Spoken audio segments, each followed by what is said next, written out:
Ma mère a posé son verre, m'a jaugé du regard et a dit, certaines personnes finissent seules pour une bonne raison. La table est devenue silencieuse, attendant que je me recroqueville comme je le faisais avant. Au lieu de cela, j'ai souri et j'ai dit, je ne suis pas seul. Je suis marié depuis des années. Mon père a frappé la table si fort que les fourchettes ont sauté, puis il a exigé de savoir pourquoi il ne l'avait jamais rencontré. Bonjour à tous, je m'appelle Maya Bennett. J'ai 32 ans. Au dîner de Noël, mon père s'est moqué de moi parce que j'étais célibataire devant toute la famille. Et quand ma mère a dit que certaines personnes finissent seules pour une bonne raison, j'ai souri, j'ai posé ma fourchette et je leur ai dit la vérité que j'avais gardée pendant 4 ans. Je ne suis pas seul, ai-je dit. Je suis marié depuis des années. La salle à manger est devenue complètement silencieuse. Pas un silence paisible, un silence dangereux. Le genre de silence qui s'installe après qu'un verre se fissure, mais avant que quiconque ne voie le sang. La main de mon père s'est abattue sur la table si fort que les fourchettes ont heurté les assiettes en sautant. Ma tante a tressailli. La femme de mon cousin a attrapé son verre de vin avant qu'il ne se renverse. Ma jeune sœur, Brooke, a cessé de sourire avec un morceau de sauce au canneberge encore sur sa fourchette. Ma mère m'a regardé comme si j'avais craché sur la nappe. Qu'est-ce que tu as dit? J'ai regardé autour de la table de Noël les personnes qui avaient passé 32 ans à traiter ma vie comme un projet de groupe auquel elles étaient déçues d'avoir été assignées. Puis je l'ai répété. J'ai dit, je suis marié. Mon père s'est à moitié levé de sa chaise. Avec qui? Pas de félicitations, pas de es-tu heureuse. Avec qui? Comme si le mariage était une autre chose que j'avais faite de manière incorrecte et qu'il avait besoin du nom du témoin. J'ai pris une lente inspiration. La pièce sentait la dinde rôtie, les bougies au pain et le coûteux spray à la cannelle que ma mère utilisait chaque mois de décembre pour que la maison paraisse plus chaleureuse qu'elle ne l'était. Le sapin scintillait derrière elle. Rubans dorés, lumière blanche, ornements assortis, un parfait Noël en famille mis en scène dans une maison où personne n'avait jamais appris à être gentil sans public. Le verre de ma mère était toujours posé devant elle. Elle l'avait posé 5 secondes avant de me détruire. C'est comme ça que ça a commencé. Le dîner avait été presque normal au début. Normal pour nous, je veux dire. Brooke était en retard de 40 minutes et a quand même été applaudie à son arrivée parce qu'elle avait apporté une tarte achetée en magasin et annoncé qu'elle avait à peine survécu au trafic. Ma mère s'est précipitée pour prendre son manteau. Papa lui a versé du vin. Tout le monde a posé des questions sur sa promotion, son appartement, son nouveau petit ami, ses projets pour le nouvel an. Quand je suis entré plus tôt avec 2 plateaux de légumes rôtis que j'avais cuisinés parce que maman avait dit qu'elle était débordée, papa m'a regardé et a dit, mets ça dans la cuisine, ma chérie. Ma chérie. Il ne m'appelait comme ça que lorsqu'il avait besoin que le travail ressemble à de l'affection. Cela avait toujours été mon rôle. La fille fiable. Celle qui arrivait en avance, restait tard, lavait les cuillères de service, se souvenait des allergies, achetait des piles supplémentaires pour les jouets et était remerciée avec des restes emballés dans du papier d'aluminium. Brooke était la fille qui arrivait. J'étais la fille qui préparait la pièce pour son arrivée, alors j'aurais dû m'attendre à ce que la conversation change de sujet. C'était toujours le cas. Ma cousine Angela m'a demandé si je voyais quelqu'un, et avant que je puisse répondre, Brooke a ri. Maya ne sort avec personne, a-t-elle dit. Elle fait un audit émotionnel des hommes jusqu'à ce qu'ils partent. Tout le monde a gloussé. Non pas parce que c'était drôle, mais parce que la cruauté est plus facile à avaler quand la jolie sœur le dit à la légère. J'ai continué à couper ma dinde. Papa s'est penché en arrière sur sa chaise. Eh bien, elle a 32 ans maintenant.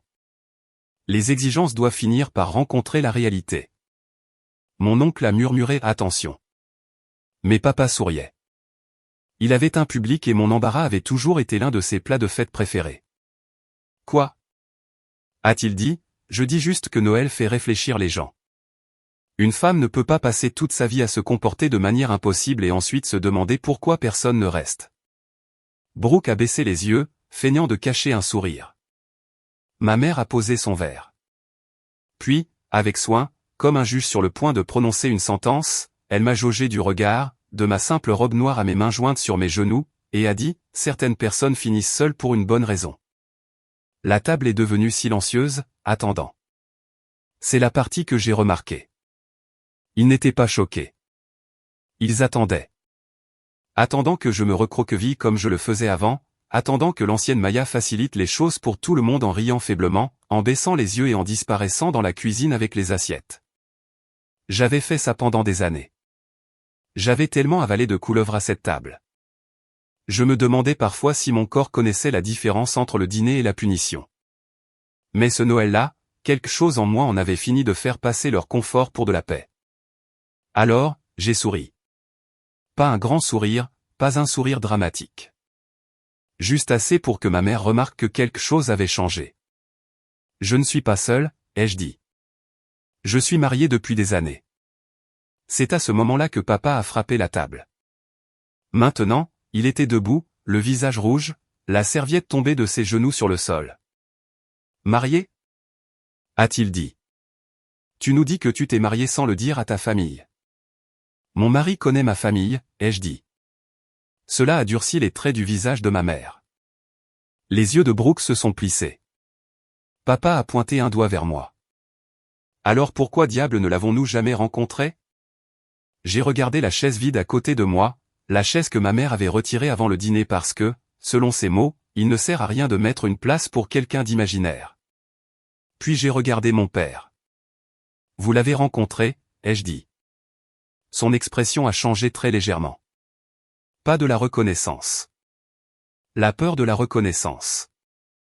J'ai fouillé dans mon sac à main et j'en ai sorti la petite enveloppe crème que j'avais portée toute la soirée. Mon pouce a caressé le bord une fois avant que je la pose sur la table à côté de mon assiette. À l'intérieur se trouvait une photographie, un document et une lettre que ma grand-mère avait écrite avant de mourir. Ma mère a d'abord vu l'écriture sur l'enveloppe. Son visage a changé si vite que j'ai failli le manquer. Papa l'a remarqué. Brooke aussi. Toute la table s'est penchée vers le silence. La voix de mon père a baissé. Qu'est-ce que c'est que ça ? J'ai gardé ma main sur l'enveloppe. La raison pour laquelle je ne vous ai pas invité à mon mariage, ai-je dit. Et la raison pour laquelle grand-mère était la seule personne de cette famille qui était présente. Personne n'a touché l'enveloppe. C'est comme ça que j'ai su qu'ils en avaient peur. Ma famille n'avait jamais eu peur de mes sentiments. Les sentiments pouvaient être ignorés. Les larmes pouvaient être qualifiées de théâtrales. Le silence pouvait être comblé par n'importe quelle version qui les mettait en valeur. Mais le papier était différent. Le papier restait. Mon père a fixé l'enveloppe crème à côté de mon assiette et a dit « Maya, ne fais pas de scène ». J'ai failli rire. Il s'était moqué de moi devant toute la table de Noël, avait frappé la table de sa main si fort que les fourchettes avaient sauté, avait exigé de savoir pourquoi il n'avait jamais rencontré mon mari, et d'une manière ou d'une autre, c'était moi qui faisais une scène. C'était le talent spécial de ma famille. Il pouvait jeter l'allumette, regarder les rideaux prendre feu, puis vous reprocher de montrer la fumée. J'ai ouvert l'enveloppe. À l'intérieur se trouvait une photographie. Je l'ai placée au centre de la table. Elle datait du jour de mon mariage. Pas un grand mariage, pas une salle de bal, pas une église bondée de parents, pas une réception où ma mère aurait pu arranger les fleurs et critiquer ma robe. Juste le jardin d'un palais de justice au début du printemps. Ciel gris, fleurs blanches, ma grand-mère dans une robe bleu marine à côté de moi, et Ethan me tenant la main comme s'il savait exactement ce que cela m'avait coûté d'être là sans eux. Brooke s'est penchée la première, son visage a changé parce qu'elle le connaissait. Bien sûr qu'elle le connaissait. Mon père a pris la photographie. C'est Ethan Cole. Oui, l'entrepreneur. Mon mari. La table est redevenue silencieuse, mais cette fois, c'était différent. Le premier silence avait été un choc. Celui-ci contenait de la mémoire, car papa avait déjà rencontré Ethan 2 fois. Une fois lors d'une vente aux enchères caritatives où il avait passé 10 minutes à le louer pour être un jeune homme avec de la vision, et une fois dans notre cuisine quand Ethan était venu me chercher après l'un des dîners de maman dans le jardin. Je l'avais présenté comme un ami. C'était ma lâcheté, ou peut-être ma survie. À l'époque, j'essayais encore de garder la seule partie paisible de ma vie à l'écart des personnes qui savaient comment transformer tout ce qui m'appartenait en quelque chose de petit. Brooke se souvenait aussi de cette nuit. Je pouvais le voir dans ses yeux. Elle avait flirté avec lui devant moi, touché son bras, posé des questions sur son entreprise, ri trop fort. Ma mère avait observé avec approbation, et mon père avait demandé à Ethan s'il avait déjà trouvé une femme sérieuse. Brooke avait souri et dit, « Attention, papa. Je pourrais bien le réclamer. » Tout le monde a ri. Ethan non. Plus tard dans la voiture, il a dit, « Ils ne se contentent pas de t'ignorer, Maya. Ils aiment te placer en dessous d'elle. » Je les ai défendus à ce moment-là. C'est ce que font les filles comme moi avant d'être prêtes à appeler la blessure par son vrai nom. Ma mère a fixé la photo. Tu as épousé Ethan Cole sans nous le dire. Tu te moquais de moi parce que j'étais seul il y a 5 minutes. Ce n'est pas la même chose. C'est exactement la même chose. Le visage de papa a rougi. Pourquoi cacherais-tu cela à ta propre famille? J'ai de nouveau fouillé dans l'enveloppe et j'ai sorti le deuxième papier. Notre certificat de mariage, puis le troisième, la lettre de grand-mère. Au moment où ma mère a vu son écriture, quelque chose dans son expression s'est fissuré. Je l'ai déplié. Ma grand-mère m'a dit de ne pas lire ceci à moins qu'il n'utilise à nouveau ma solitude comme divertissement. La mâchoire de papa s'est crispée. Alors tu as planifié ça? Non, ai-je dit, c'est vous qui l'avez fait. Je suis juste venu préparer. Puis j'ai lu. Si Maya lit ceci à une table familiale, c'est que quelqu'un s'est moqué d'elle parce qu'elle est seule. Je suis désolé, ma chérie. Ils ont toujours confondu ta vie privée avec du vide. Ma tante a baissé les yeux. Brooke s'est rassise lentement. J'ai continué à lire. Ton père demandera pourquoi il n'a pas été prévenu. Ta mère fera de ce secret une affaire personnelle. Brooke se comportera comme si elle était blessée de ne pas avoir été au centre de ta joie. Laisse-les faire. Une famille qui exige l'accès à ton bonheur avant d'offrir le respect a confondu l'amour avec la possession. Ma mère a murmuré, ça suffit. Je ne me suis pas arrêté. Pas cette fois.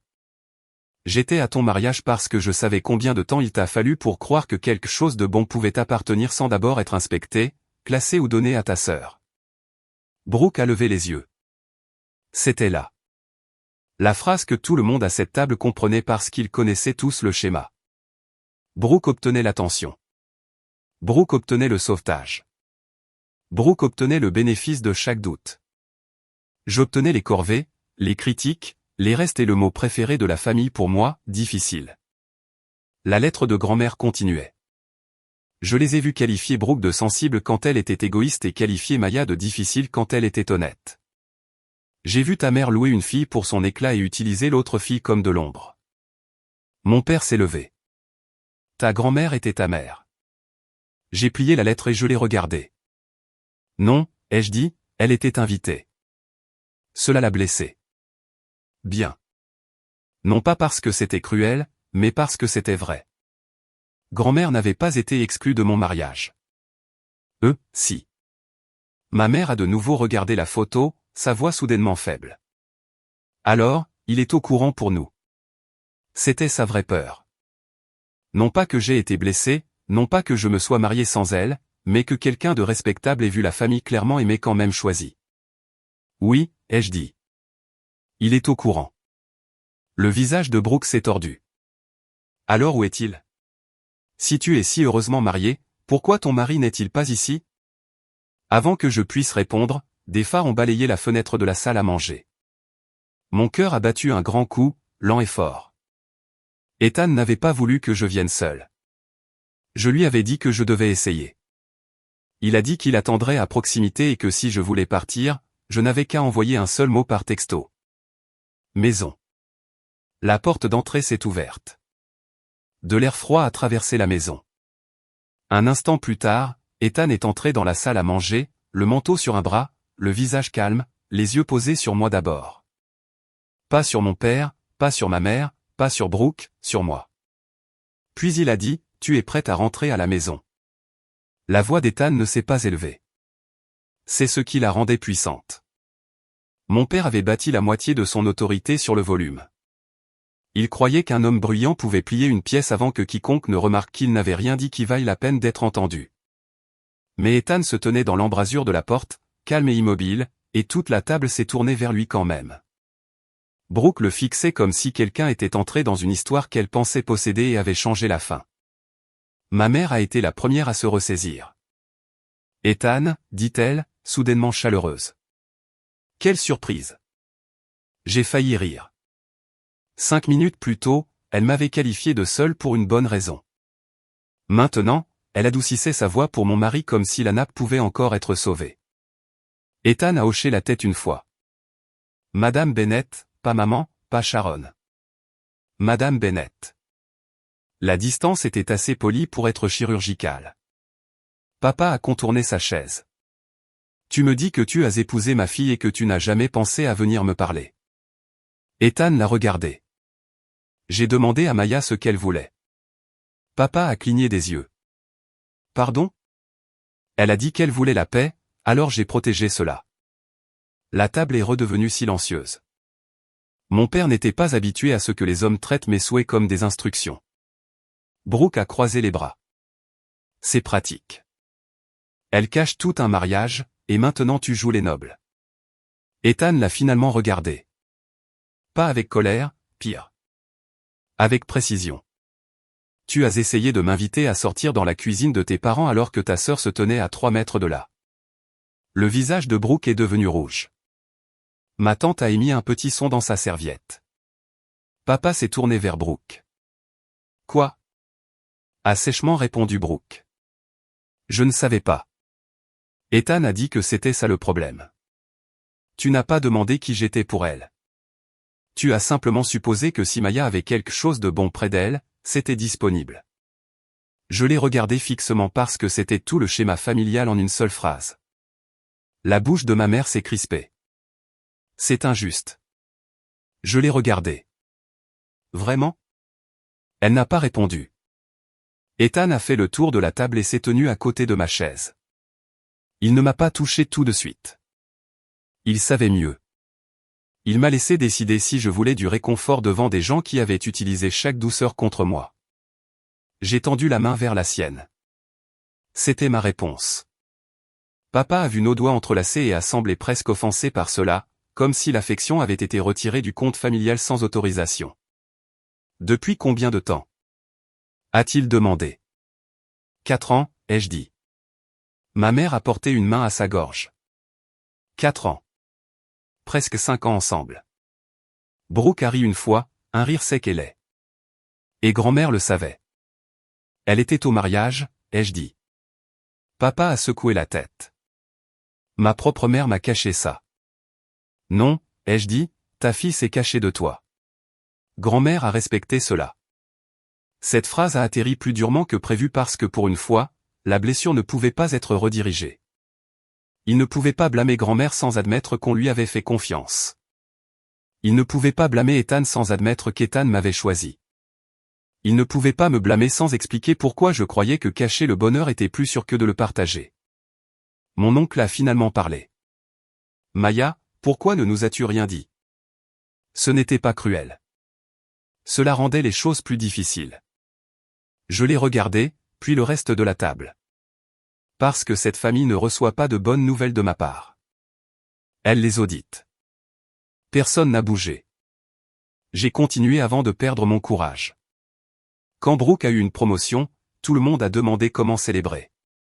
Quand j'ai obtenu mon premier poste de direction, papa a demandé si l'entreprise était désespérée. Quand Brooke a mis fin à une relation, maman a dit qu'elle protégeait son cœur. Quand j'en ai terminé une, tout le monde a dit que j'étais trop difficile à aimer. Ma mère a murmuré, nous n'avons jamais dit ça.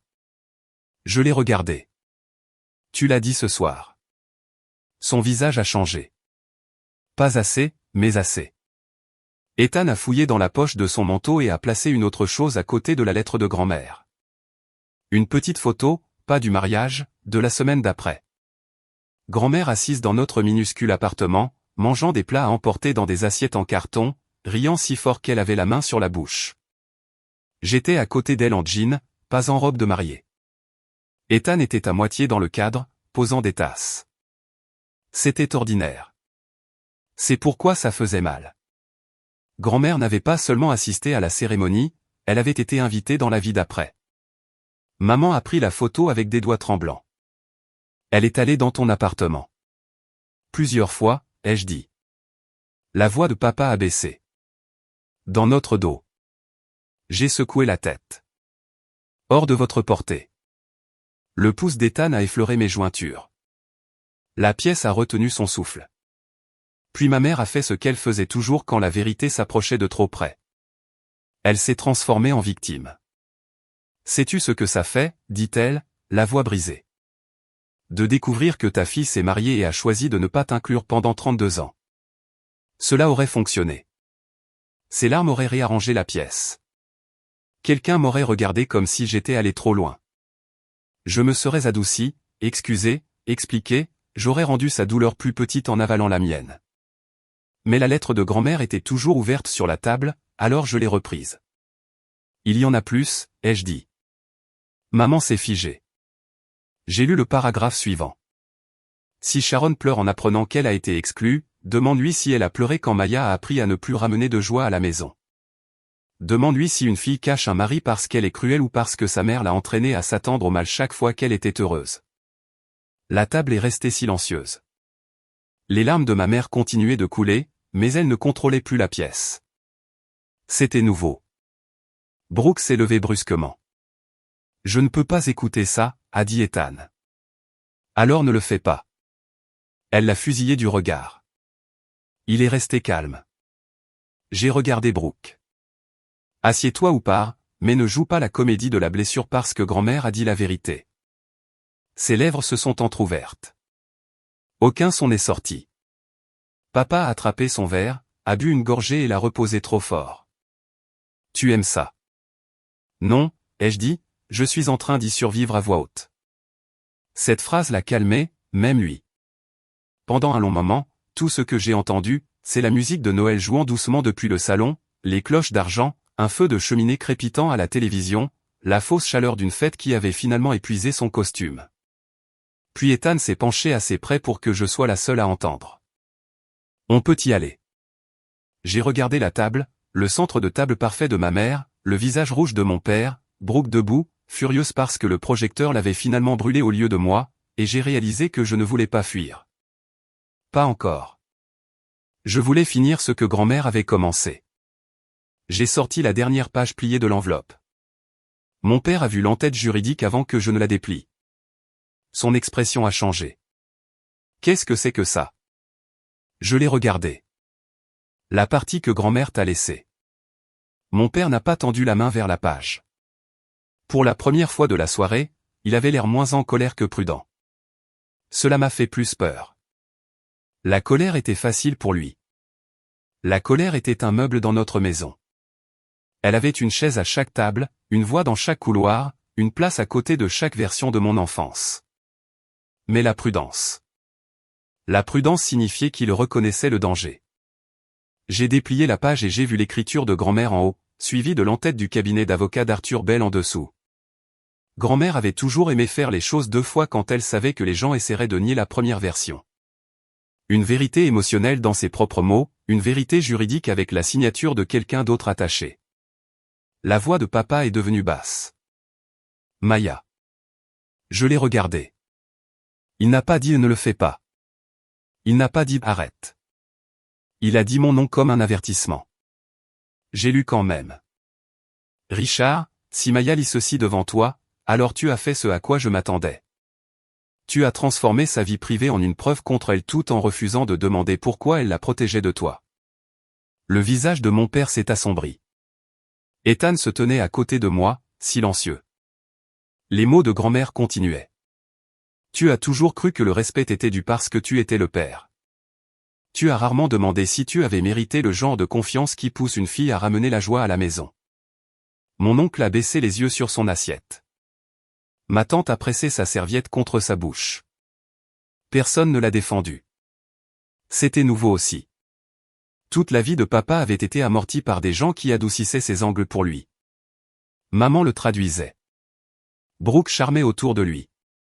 Les parents riaient de ses insultes en les qualifiant de démodés. Je les absorbais.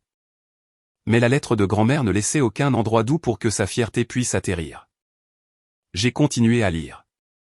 Je t'ai vu te moquer de Maya parce qu'elle était prudente, trop sérieuse, trop difficile à impressionner, trop difficile à aimer. Je t'ai vu récompenser Brooke pour avoir eu besoin d'être sauvé et punir Maya pour avoir eu besoin de respect. Ne fais pas semblant d'être surpris que la fille que tu as transformée en cible ait appris à construire une vie hors de ta portée. Brooke a murmuré. C'est incroyable. J'ai levé les yeux. Ça l'est, n'est-ce pas? Elle a tressailli. Parce que pour une fois, je ne parlais pas de la lettre. Je parlais de nous. Papa a de nouveau repoussé sa chaise. Mais cette fois, il ne s'est pas levé. Qu'est-ce que c'est que cette page juridique? A-t-il demandé. Alors il l'avait vu. Bien sûr qu'il l'avait vu. Il pouvait supporter d'être traité de cruel s'il pensait que la cruauté n'était qu'une opinion. L'en-tête était différent. J'ai posé la page manuscrite de grand-mère et j'ai soulevé le document dactylographié en dessous. C'est l'amendement que grand-mère a apporté à son plan successoral après mon mariage. La main de ma mère a volé à sa gorge. C'était là. La chose qu'elle attendait sans connaître son nom. Succession. L'argent a fait ce que la douleur ne pouvait pas faire. Il a rendu tout le monde soudainement fluent en conséquence. La voix de papa s'est faite plus vive. La succession de ta grand-mère n'a rien à voir avec ça. Elle pensait que si. Ethan m'a serré la main une fois, puis l'a lâchée pour que je puisse tourner la page. J'ai lu la section dactylographiée. Toute tentative par Richard Bennett, Sharon Bennett ou Brooke Bennett de contester, punir, humilier publiquement ou faire pression financièrement sur Maya Bennett Cole en raison de son mariage privé entraînera la suppression immédiate de leur part discrétionnaire. Ma mère a murmuré, Bennett Cole. La tête de Brooke s'est tournée brusquement vers moi. J'ai failli sourire. C'était la partie qui les dérangeait. Non pas que j'ai été humilié. Non pas que grand-mère l'ait vu. Que mon nom ait changé quelque part au-delà de leur permission. Papa s'est levé. C'est ridicule. Elle ne peut pas contrôler la façon dont nous réagissons au fait qu'on nous ait menti. La note d'Arthur anticipait cela aussi. J'ai lu la ligne suivante. Pour plus de clarté, la décision de Maya de ne pas divulguer son mariage ne sera pas considérée comme une tromperie aux fins de cette clause. Elle sera considérée comme une vie privée personnelle, justifiée par une hostilité familiale documentée. Documentée. Mon père détestait ce mot parce qu'il sortait la famille du brouillard pour la mettre sous verre. La voix de ma mère tremblait. Documentée par qui? J'ai regardé la lettre de grand-mère. Grand-mère. Personne n'a demandé ce qu'elle avait documenté. Il le savait déjà. Les insultes de Noël, les vieilles cartes d'anniversaire où le nom de Brooke remplissait le premier paragraphe et le mien apparaissait après la liste de courses. Le groupe de discussion familiale où papa plaisantait en disant que j'épouserais probablement un contrôleur des impôts si je trouvais un jour un homme assez patient. Le message vocal que maman a laissé après mon 31e anniversaire en disant qu'elle s'inquiétait que je sois devenue émotionnellement peu engageante. J'avais supprimé ce message vocal. Grand-mère, apparemment, ne l'avait pas fait. Brooke s'est assise lentement. Et alors? Grand-mère t'a payé pour te marier? Non, ai-je dit, elle m'a protégé contre la punition pour l'avoir fait. Papa a ri durement. Puni? Nous sommes ta famille. Ethan a alors parlé, tranquillement. C'est pour ça que c'était important. Papa s'est tourné vers lui. Reste en dehors de ça. Ethan n'a pas bougé. Je l'ai fait pendant 4 ans parce que Maya me l'a demandé. La pièce est devenue silencieuse. Il a continué, toujours aussi calme. Je l'ai vu quitter les dîners de famille avec un mal de tête à force de prétendre que vos insultes ne l'atteignaient pas. Je l'ai vu répéter des appels téléphoniques avant de les passer parce qu'une seule mauvaise phrase pouvait se transformer en une semaine de punition. Je l'ai vu cacher de bonnes nouvelles parce que votre famille a l'habitude de traiter son bonheur comme quelque chose qui a besoin d'être corrigé. Le visage de ma mère s'est décomposé. Brooke a détourné le regard. La mâchoire de papa s'est crispée, mais il n'avait pas de réponse qui puisse survivre au ton d'Ethan. C'était le truc avec la vérité calme. Elle ne donne pas beaucoup de prise à la colère. J'ai plié le document et je l'ai reposé sur la table. Je ne suis pas venu ici ce soir pour vous prendre quoi que ce soit, ai-je dit. Je suis venu parce que c'était Noël et qu'une partie de moi espérait encore que vous pourriez passer un dîner sans transformer ma vie en une blague. Papa m'a regardé comme si je l'avais trahi. Peut-être que je l'avais fait, pas en me mariant, mais en devenant indisponible pour l'ancien rôle. Ma mère a commencé à pleurer doucement. Maya, tu aurais dû me le dire. Je l'ai regardé longuement. Je le voulais. Cela l'a fait taire, car la vérité n'était pas que j'aimais l'exclure. La vérité était que j'avais un jour tellement voulu que ma mère soit à mon mariage que ça en était douloureux. Je voulais qu'elle m'aide à boutonner une robe. Je la voulais en larmes au premier rang. Je voulais qu'elle me regarde pour une fois comme si je n'étais pas une comparaison qu'elle avait perdu l'intérêt de finir. Mais vouloir quelque chose ne le rend pas sûr. J'ai pris la photo du mariage. Grand-mère m'a dit que l'amour devrait rendre la joie plus grande, pas plus vulnérable. Ma voix s'est presque brisée sur le dernier mot. La main d'Ethan a trouvé le dossier de ma chaise. Papa fixait la table. Puis Brooke a dit la chose la plus cruelle qu'elle pouvait encore trouver. Alors tu as fait un beau mariage et tu l'as caché comme un trophée. Je me suis tourné vers elle. Non, je l'ai caché comme quelque chose de vivant. Cela a réduit toute la pièce au silence, même Brooke, parce qu'elle a compris. Peut-être pas complètement, mais assez. J'ai rassemblé la photographie, le certificat et la lettre un par un, lentement. Pas de tremblement cette fois. Ma mère a murmuré, « Tu pars ?» J'ai regardé Ethan, puis la chaise vide qu'ils avaient retirée avant le dîner. « Non », ai-je dit. D'abord, je remets son assiette. Personne n'a bougé. Pendant une seconde, je ne pense pas qu'ils aient compris ce que je voulais dire. Puis les yeux de ma mère se sont posés sur la chaise pliée contre le mur près du vaisselier. La chaise supplémentaire. Celle qu'elle avait retirée avant le dîner parce que, comme elle l'avait dit plus tôt, Maya n'amène jamais personne de toute façon. Ethan l'a vu aussi. Papa aussi. Brooke aussi. Cette chaise n'avait pas semblé cruelle quand je suis arrivé. Pas de manière flagrante. C'était trop ordinaire pour ça. Juste un autre petit ajustement fait autour de la supposition que ma vie n'avait personne d'assez important à inclure. Maintenant, elle ressemblait à une preuve. Je me suis dirigé vers le mur, j'ai déplié la chaise et je l'ai ramenée moi-même à la table. Ethan a tendu la main pour la prendre, mais j'ai secoué la tête. Je m'en occupe. Et je l'ai fait. Pendant 32 ans, j'avais porté les plats de service, les manteaux, les cadeaux, les attentes, les restes et la honte des autres. Porteur une chaise pour mon mari semblait presque léger. Je l'ai placée à côté de la mienne. Puis je suis allé à la cuisine, j'ai pris une assiette propre dans le placard, une fourchette dans le tiroir et l'une des serviettes en tissu que ma mère n'utilisait que lorsque des parents étaient présents. Quand je suis revenu, tout le monde regardait encore. J'ai mis la place soigneusement.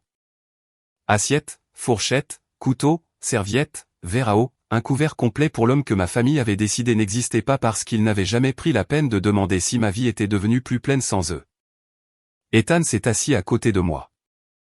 Pas de façon dramatique, pas comme s'il revendiquait un espace, comme s'il avait sa place parce que je l'avais invité. C'était suffisant. Mon père est resté debout un long moment, puis s'est rassis sur sa chaise. Son visage paraissait plus vieux qu'il ne l'était 20 minutes plus tôt. Pas humilié exactement. Mon père n'était pas bâti pour que l'humilité arrive rapidement, mais quelque chose s'était fissuré. La certitude peut-être, la vieille croyance qu'il pouvait se moquer de moi et s'attendre quand même à avoir accès à chaque partie sacrée de ma vie. Ma mère fixait l'assiette d'Ethan. Je serais venu, dit-elle doucement. Je l'ai regardé, au mariage.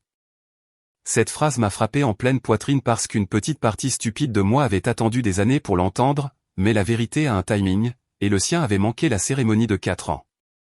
Non, ai-je dit. Tu l'aurais corrigé. Sa bouche a tremblé.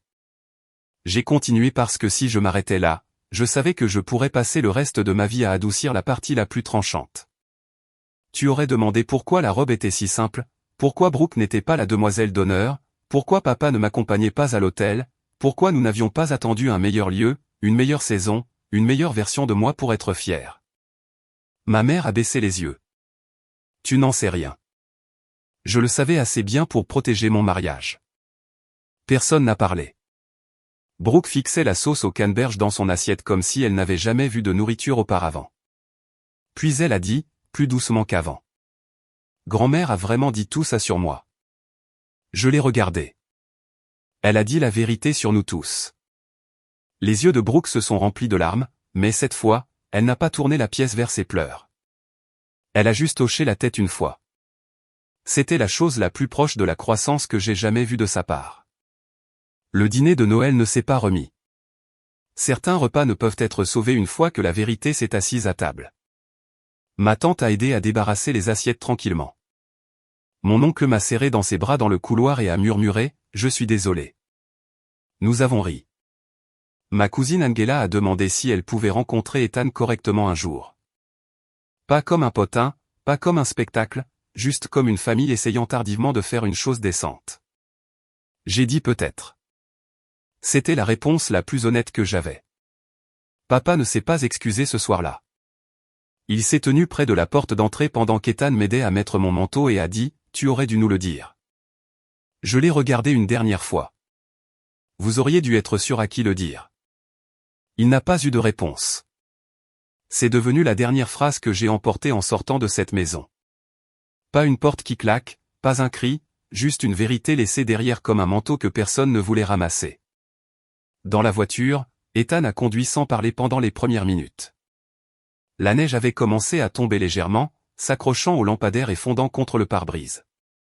Je tenais la lettre de grand-mère sur mes genoux. Finalement, Ethan a dit « Ça va ». J'ai ri une fois. Non. Il a hoché la tête. Puis j'ai dit « Mais je ne suis pas seul ». Sa main a trouvé la mienne sur la console. Non, a-t-il dit. Tu ne le hais pas. La clause successorale a eu son importance plus tard. Mon père a essayé d'appeler Arthur Bell la semaine suivante, furieux que grand-mère ait utilisé l'héritage comme une arme. Arthur lui a envoyé des copies de l'amendement, de la documentation que grand-mère avait conservée et un court avertissement formel concernant le harcèlement. Après cela, papa a cessé d'appeler ça une blague. Ma mère m'a écrit un long courriel en janvier. Il commençait mal. Je n'ai jamais voulu te faire sentir. J'ai failli le supprimer sur le champ. Mais à mi-chemin, quelque chose a changé. Elle a écrit que lorsqu'elle a vu l'assiette d'Ethan à table, elle a réalisé que je ne lui avais pas caché un mari. J'avais caché un foyer. Cette phrase m'est restée. Non pas parce qu'elle a tout arrangé, mais parce que c'était la première fois qu'elle nommait ce que j'avais protégé au lieu de ce qu'elle avait perdu. Brooke a envoyé un seul texto. Je suis désolé d'avoir flirté avec lui. Je suis désolé. J'aimais mieux être choisi. Je n'ai pas répondu pendant 3 jours. Puis j'ai répondu, merci d'avoir dit la vérité. Nous ne sommes pas devenus proches. Je ne veux pas mentir à ce sujet. Certaines histoires se terminent par une réconciliation parce que les gens veulent que la blessure ait l'air utile. La mienne s'est terminée plus tranquillement, avec de la distance, avec moins d'appels, avec des vacances que je choisissais avec soin. Le Noël suivant, Ethan et moi avons organisé le dîner dans notre propre maison. La photo de mariage de grand-mère était sur la cheminée. Pas la photo officielle, celle prise sur le vif où elle riait dans le jardin du palais de justice, tenant mal mon bouquet, l'air plus heureuse que quiconque n'avait le droit de l'être dans le froid. Nous avons mis 8 places, 2 amis, la sœur d'Ethan, un voisin qui n'avait nulle part où aller, ma tante et mon oncle, nous, et une chaise supplémentaire.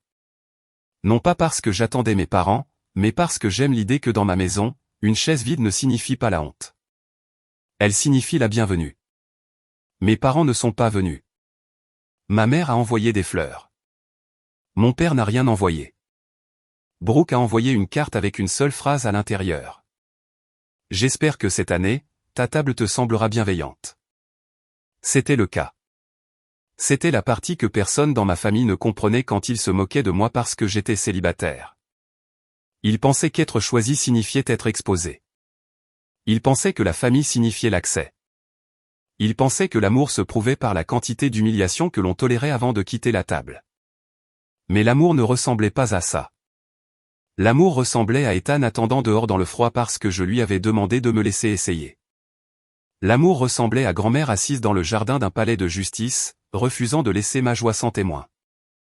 L'amour ressemblait à une assiette mise pour quelqu'un qui ne m'avait jamais une seule fois rabaissé pour que je tienne à côté de lui. Mon père a demandé pourquoi il n'avait jamais rencontré mon mari. La réponse était simple. Il l'avait rencontré. Il n'avait simplement jamais reconnu le genre d'homme qui choisirait la fille qu'il avait passé des années à apprendre à tout le monde à ignorer. Merci d'avoir été là. Si vous étiez à la place de Maya, auriez-vous gardé votre mariage secret pour le protéger? Ou l'auriez-vous dit à votre famille en risquant qu'ils le gâchent? Et si vos parents se moquaient de vous parce que vous êtes seul alors que vous construisez tranquillement une vie paisible, les inviteriez-vous un jour à nouveau à votre table? Dites-le moi dans les commentaires. Et si cette histoire vous a touché, s'il vous plaît, aimez la vidéo et abonnez-vous à la chaîne. J'adorerais vous retrouver dans la prochaine vidéo.